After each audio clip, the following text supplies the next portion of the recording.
പെൺകുട്ടികളുടെ വിദ്യാഭ്യാസ അവകാശത്തിനായി പോരാടിയ ആ കുഞ്ഞു മലാലയെ ആരും മറക്കില്ല. ആരാണ് മലാല എന്ന ചോദ്യത്തിൽ നിന്നാണ് അവളുടെ ജീവിതം തന്നെ മാറിമറിഞ്ഞത്. വിദ്യാഭ്യാസം സ്ത്രീ സമൂഹത്തിലേക്ക് കടത്തിവിടുന്ന സ്വതന്ത്ര ചിന്തകളെയും സമത്വത്തിന്റെ വെളിച്ചത്തെയും അവർ അത്രമേൽ ഭയക്കുന്നു എന്ന് മലാല പറഞ്ഞത് അവളുടെ ജീവിതാനുഭവങ്ങളിൽ നിന്നുമാണ്. ഗുൽമക്കായി എന്ന അപരനാമത്തിൽ പെൺകുട്ടികളുടെ വിദ്യാഭ്യാസത്തിനായി പാക് താലിബാനെതിരെ തെല്ലും ഭയപ്പെടാതെ അവൾ പോരാടിയത്.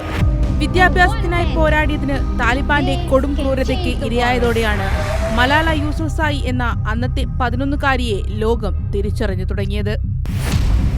2012 ഒക്ടോബറിൽ സ്കൂളിൽ നിന്ന് വീട്ടിലേക്ക് മടങ്ങുമ്പോഴായിരുന്നു മുഖംമൂടി ധരിച്ച പാക് താലിബാൻ തോക്കുധാരി സ്വാത് താഴ്വരയിൽ വെച്ച് അവരുടെ സ്കൂൾ ബസ്സിൽ കയറി മലാലയ്ക്ക് നേരെ വെടിയുതിർത്തത്.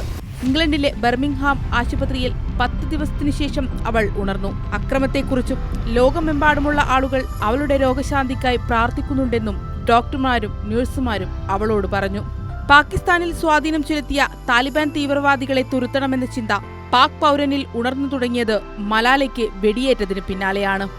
പെൺകുട്ടിക്ക് നേരെ നിറയൊഴിച്ച താലിബാൻ നടപടിക്കെതിരെ അന്താരാഷ്ട്ര സമൂഹം ഒന്നടങ്കം പ്രതിഷേധിച്ചു. തങ്ങളുടെ വിദ്യാഭ്യാസത്തിനായി പോരാടിയ മലാല എന്ന കൊച്ചു പെൺകുട്ടിക്ക് നേരെയുണ്ടായ അതിക്രമത്തിനെതിരെ പാകിസ്ഥാനിലെ കുട്ടികളടക്കം രംഗത്തേക്കിറങ്ങി. 2014 ഡിസംബറിൽ സമാധാനത്തിനുള്ള നോബൽ സമ്മാനം ലഭിച്ച അവൾ ഇതുവരെ ലഭിച്ചതിൽ വെച്ച് ഏറ്റവും പ്രായം കുറഞ്ഞ നോബൽ സമ്മാന ജേതാവായി. ഇതൊരു പുതിയ യാത്രയുടെ തുടക്കമായിരുന്നു.